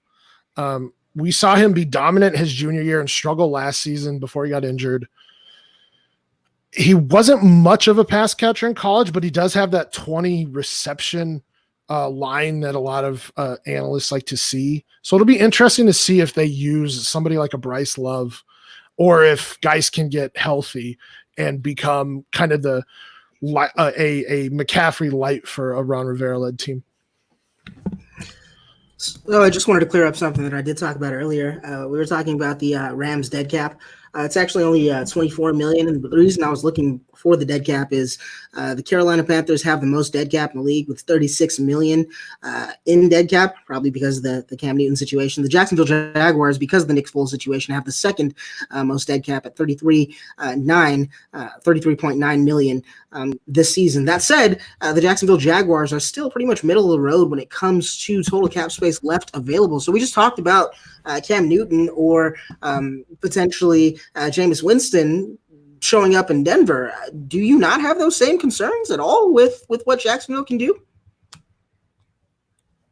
They should. Honestly, they should go sign Jameis right now. I mean, it would give them a backstop to Gardner. And I still think that Jameis deserves one more chance to see if he can kind of correct some of the processing problems that he's been having throughout his NFL career. Now, I don't know if you can fundamentally change Jameis Winston. And I grew up, I didn't grow up in Jacksonville, but I went to high school and college in Jacksonville, and I guess I'm a Jags fan by heart. I have no faith that the Jags know how to actually develop a quarterback. So if he does go there, I don't know if it's the best landing spot for him, but they certainly would be wise, and it'd be a smart move. They made a mistake with the Foles contract. They should make up for their mistake and go sign Jameis to backstop Gardner.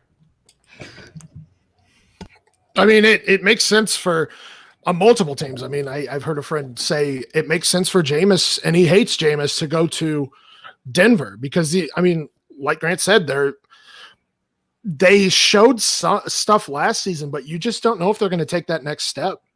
And if they flail in their second season, at the very least, you would have Jameis to fall back on. I think the Broncos, I think the impact wouldn't be nearly as big for the Broncos because the Broncos are built around running the ball in defense.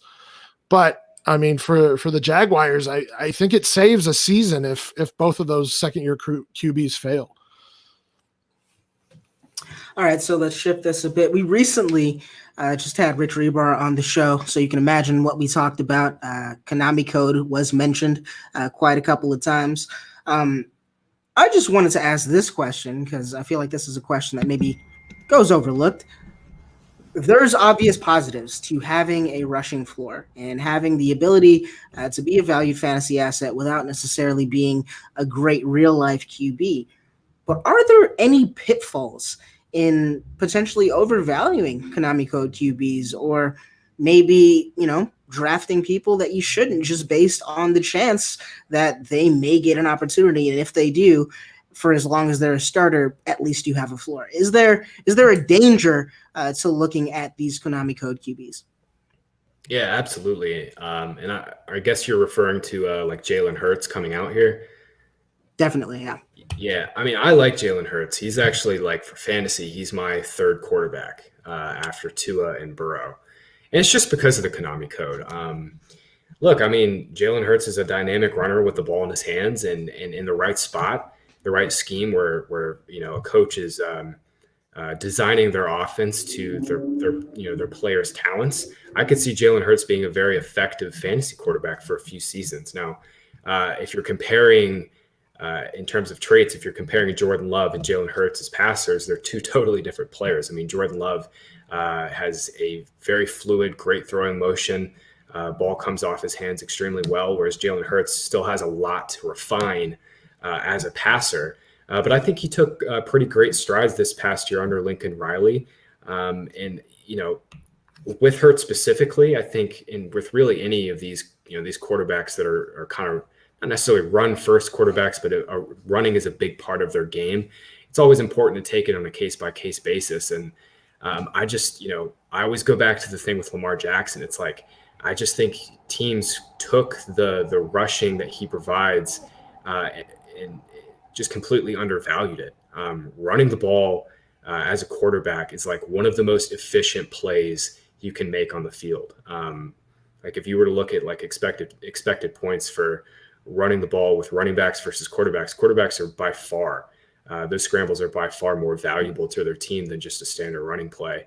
And those guys are just going to continue to be undervalued until the NFL catches up. And I think the success that Lamar has had and the success that Deshaun Watson has had to a certain extent has definitely changed that. But I think it still has some ways to go. I think a lot of NFL play callers have a ways to go to open up their minds and open up their playbooks to these guys. I mean, I've been a Jalen Hurts proponent since he declared because he's not huge, but he's a bigger guy than, say, Kyler Murray. He's about the size of Lamar Jackson. Not as fast. I think he ran a 6.5 940, but when that's still fast for a quarterback. You're just not going to see that mostly from most quarterbacks. So I think he's got, and this might be a little bit of a hot take, but I think he's got a higher rushing ceiling than Kyler does, because I think Kyler, because of his size, is going to be taken down a lot easier. He is faster, but he's going to get taken down a lot easier. He's not going to break through tackles. Plus, I think that offense is built more around passing the ball and being vertical. So I don't expect that he will tuck and run nearly as much as Jalen Hurts would. When we were talking to Rich Rebar, he said, I mean, it really depends on what these guys or what these coaches and these teams do. Will they build around the guy or build around Hurts like the Ravens built around Lamar Jackson, like the Bills have built around Josh Allen, or will they try and force him to be a pocket passer? And I think that would be a bad way to go. And I think if you're going to take Hurts in the second or third round, there's got to be something in that that franchise that says, okay, we want this guy because of his skill set in terms of running the ball and the ability to pass. So we need to build the team around those two skill sets, not just about passing the ball. And I mean, he didn't turn the ball over last year, so it's not like he's a terrible passer. He didn't turn the ball over. He still threw for 32 touchdowns. He still excelled in the SEC as a freshman, so he's not as bad like there are some guys who are comparing him to Tim Tebow as a passer, and I'm just like, I don't even, where is that coming from? Like, if you watch the two motions, it's not close. Tim Tebow's motion was just so herky jerky and terrible. And I love Tebow because of his game-winning mentality. But yeah, I mean, if somebody's drafting Hurts, especially in day one or day two, you have to believe that they want him to be kind of a future. He may be a little bit of a project, but he will to be a future QB for them, and they will build around that skill set. And that's why I like Hurts, especially in fantasy, because he may not be the best passer, but when you're running the ball, you don't necessarily have to be the best passer. I mean, Carson Wentz hasn't been the best passer, but he can run the ball as well, and they play to his strengths. Lamar Jackson last year played to his strengths. Cam Newton, not the best passer in the world, played to his strengths. So allowed him to run the ball and make plays with his legs. So I think that's the big thing here is if Hurts gets drafted earlier, I don't know why you wouldn't pick him, especially in like first round of Superflex leagues. As a final question before I move into this week's Dynasty Diagnostic, I just wanted to ask, is there some danger to looking at a guy like Jalen Hurts as an excellent passer or, overvaluing Baker Mayfield because of his huge passing numbers in college or, doing the same thing for Kyler Murray? Is there something to be said of maybe being a little bit wary of the system that they played in with Lincoln Riley?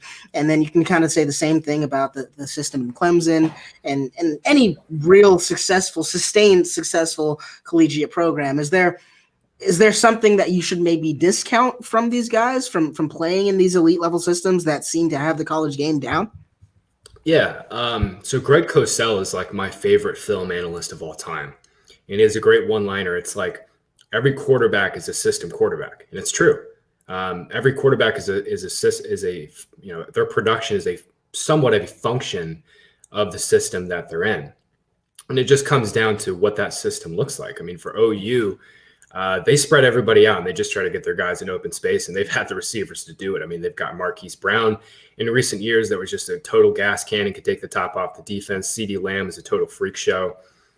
So I think every quarterback to a certain extent is a system quarterback. It just comes down to looking for the specific traits that you're going for. And for me, running quarterbacks, those traits have been undervalued and remain undervalued. And as it comes down to Hurts, I think you said it perfectly. Like people were comparing. People were comparing Jalen Hurts to Tim Tebow, and to me, it's just like anchoring bias. Like Jalen Hurts' throwing motion 2-3 years ago was pretty bad. I mean, it was pretty janky and pretty chopped up, but he really worked at it this past year, and you can tell his throwing motion was much better, much more compact, and he still has some ways to go, but there's a lot more to work with now. Looking at his 2019 film, there's a lot more to work with now in terms of his throwing motion than there was when he was with Alabama. So for me, I think every quarterback is they're, especially in college, their production is a function of the system. And a good case study for this is Joe Burrow. I mean, Joe Burrow has freaking Jamar Chase and Justin Jefferson, two dudes who are going to be beating NFL DBs on Sundays here in a couple of years, throwing them the ball. And Joe Burrow is fantastic. He's one of the best quarterback prospects we've seen in recent years. But to say that Justin Jefferson and Jamar Chase and Joe Brady didn't at least help Burrow get to that 60 touchdown total is just preposterous to me. So yeah, you always have to adjust and grade on a curve, no matter the scheme or the system. You heard it here first, ladies and gentlemen. All quarterbacks are system quarterbacks. Tom Brady is trash, and he is not going to help the Tampa Bay Bucks be a winning team this year. Graham Barfield said it. I didn't. I wanted to point that out to the people. Everybody's gonna be chirping in my mentions now, man. I appreciate that. All right, so let's plug in the analyzer and get to this week's Dynasty Diagnostic. It's our episode 65 roster that was submitted by John Doe. You can find him on Twitter at your_Eskimo_bro. I think that's my favorite Twitter tag that I've seen in a while. Please be sure to give him a follow. If you want to be part of next week's show, all you have to do is follow the podcast at Dino Diagnostic on Twitter. Smash that subscribe button and leave us a review at the link in the description on iTunes and or Podbean. I'm hoping one day there will be a link in the description. So let's look at the roster. It is a 10-team PPR QB, 1 QB, 2 wide receiver, 2 running back, 1 tight end, 2 flex position roster. Let's just be weird today, and let's start at running back. So we have Kareem Hunt, Chris Carson, Royce Freeman, Rashad Penny. Do I still need to continue to say these names? I'll say Boston Scott because I think that there's some hope for him. Duke Johnson, just because I feel like, you should say Duke Johnson. He's good. But the other guys are Justice Hill, Ito Smith, Lamar Miller, Jamal Williams, Jordan Howard. Not 100% sure I feel good about anything on this group. Like, you got the quantity. The quantity is definitely there. And there are a lot of scenarios that lead you to having a starting running back for 3 weeks of the season here and another 2 weeks of the season there. But I don't see anything solid here. Chris Carson has had his injuries. He's had his injuries. He's coming off a major hip injury. I'm of the opinion that A.J. Dillon might as well already just come out in Seattle Seahawk blue. I think that's the thing that's going to happen. Kareem Hunt is in a backfield with Nick Chubb. Good luck. Royce Freeman, if you didn't believe in Royce Freeman before, I mean, now it's laughable. I just don't even know if Royce Freeman's going to be on the team. He's going to make it past training camp. Jamal Williams obviously is battling with Aaron Sorry, Jones. that's Devontae Freeman. I forgot there were 2 Freemans. Thank you, Sam. Anyway, Jamal Williams is battling with Aaron Jones. Boston Scott is battling with Miles Sanders and potentially another back that they bring in. Duke Johnson's in the same situation, as is Justice Hill, Ito Smith. I don't know if Lamar Miller is still alive. So what do you guys think about this running back group as a whole? What are you doing specifically to get this running back to acceptable levels to actually be a competitive team this season? Yeah, it needs some work. You need to hope that Chris Carson avoids the draft. If Chris Carson, the Seahawks don't draft a running back, then this team might be all right at running back. You can kind of cobble together some RB2 numbers, maybe with if Justice Hill has his role expanded a little bit. Kareem Hunt, I think, will be a fine flex play. But really, the only way that this running back group is somewhat productive this year is if the Seahawks don't draft a running back and Chris Carson is back as their lead horse again. Yeah, I mean, this kind of almost looks like a 0 RB strategy in a startup, but I mean, Freeman might get signed somewhere, but you can't really cross your fingers on that one. Hunt, again, I think he was 2 spots behind Chubb last season in the games that they played in the second half. So, yeah, I mean, he's a great flex, but I don't think you can really trust RB2 numbers week in, week out, or maybe even RB3 numbers. So that's why he's the flex. So you do need, I think, honestly, you probably need to make 2 moves here to get 2 running backs that you can trust on the top. Doesn't have to be necessarily elite running backs, but I think you need to get somebody like Nick Chubb, Joe Mixon, in that range, maybe Josh Jacobs at the top, and then somebody like Devin Singletary a little bit later to have guys that you can trust in to start week in, week out and not have to kind of eke things out at running back. You almost need to hope that the QB apocalypse that we saw last year happens to the running back group this year for this roster to be okay, because as everyone was saying, you need a lot of things to swing in your direction for this to be an acceptable running back room. But let's now move to quarterbacks. Jameis Winston, Jimmy G, Teddy B, Mitchell Trubisky, Kyle Allen, and Will Grier. I mean, obviously Jameis Winston doesn't have a starting job. Jimmy G, Teddy B, maybe QB2s for me. I think maybe Jimmy G is probably closer to a low-end QB1. Maybe Teddy Bridgewater will be boosted by the fact that he's in a system that probably plays the most to his strengths than any other system I can kind of think of right now, just because of his ADOT and where his receivers make the most hay. But, I mean, there's nothing flashy here. I feel like this is a quarterback room that you'd be fine with if you had, stars all over the other parts of the roster. But if we're already talking about running back issues here, I think that you're probably losing the battle at 2 spots with quarterback pretty much on a week-to-week basis with this roster. Do you guys have any other thoughts on this? Do you think maybe I'm undervaluing Jimmy G or Teddy B? I don't think it probably depends on what the 49ers do. If they get another wide receiver, I feel okay with Jimmy G now that I've been told otherwise, that he's not the most garbage fantasy quarterback. Could be QB1, back in QB1 with another weapon. So I think maybe that's what they're going to do with the 13th pick, but I'm not quite sure. But they do need another pass catcher to pair with Debo and George Kittle.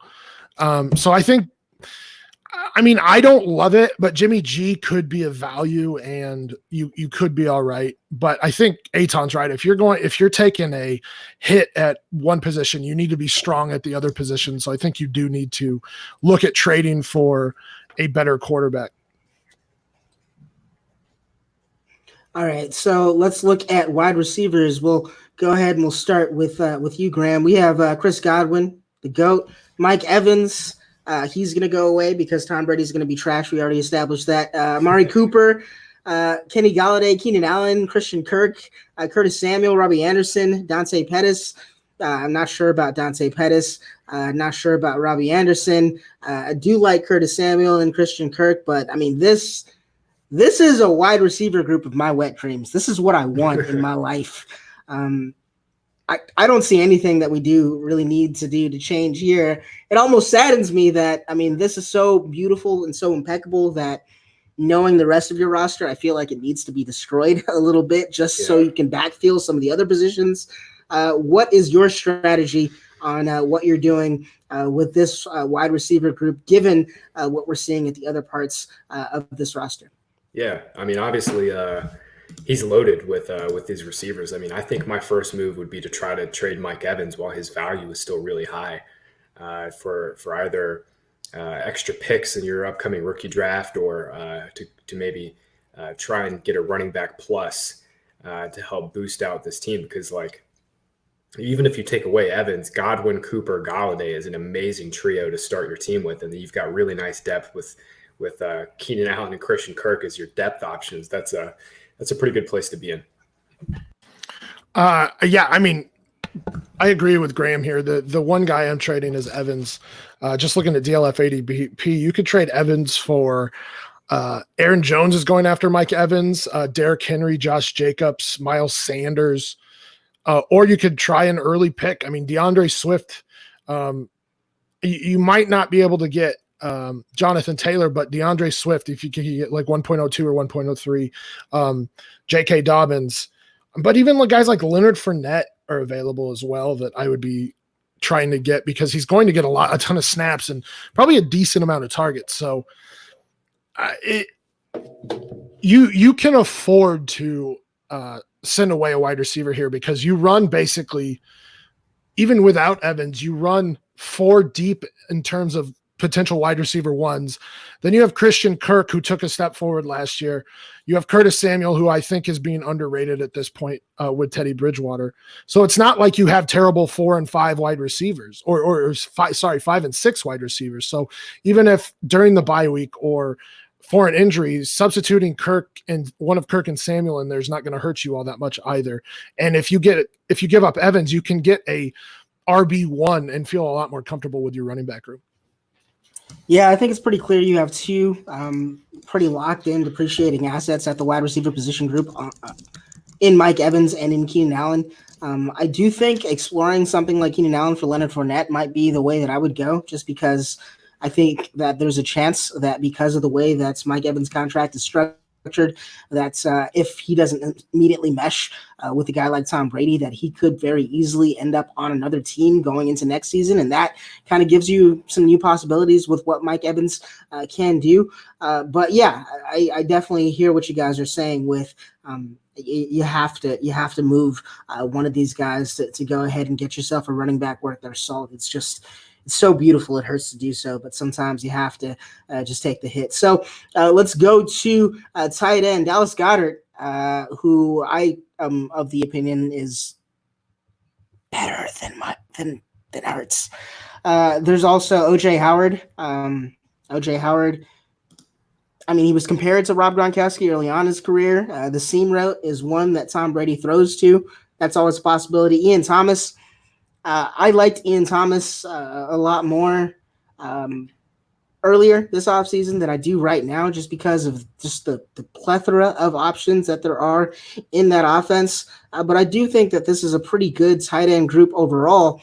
I do think that because Dallas Goedert isn't starting over Zach Ertz, because of OJ Howard as an unknown, and because of Ian Thomas not necessarily having a full lock on a large amount of targets this season, that as nice as it is and as deep as it seems that it is, I don't know if I'm doing too much to mess with this, because you still do need a few things to go your way for this to really be a group of note. Do you guys feel a little bit differently? Are you a little bit more confident in Dallas Goedert than I am this year, of him being, a top 8 tight end? Yeah, I mean, I think with Goddard and Howard, this team has just enough juice, I think, to get by. I've seen teams with way worse tight end situations. So, I think tight end is pretty clearly the lower of the concerns compared to quarterback and running back on this team. I think I agree with your premise that you don't necessarily know what is going to happen with all three. All three could hit. Unlikely that all three miss, especially in the situations they find themselves. By the way, Goddard was the tight end 6, and Zach Ertz was the tight end 4 from week 7 on last season. So, I mean, you have 3 startable assets, I think, this season. But I would, just to make sure, I wouldn't mess with this either. All right, so given this team's running back situation, there's a few interesting things you can do with the picks here. Now, you can obviously use the 101. You can either get yourself a quarterback, or you can get yourself a Jonathan Taylor, assuming he ends in the best situation of the 5 running backs at the top of the class. But you can also trade back a little bit and compile some picks and maybe add a few more pieces to your roster than you might have initially thought. Justin Herbert is going to be available outside of the first 4 or 5 picks in a super flex league. Probably should be available later than that. We just talked about Jalen Hurts, and if he finds himself in a good situation, that's also something you can do at quarterback if you don't want to use the 101 automatically on Joe Burrow.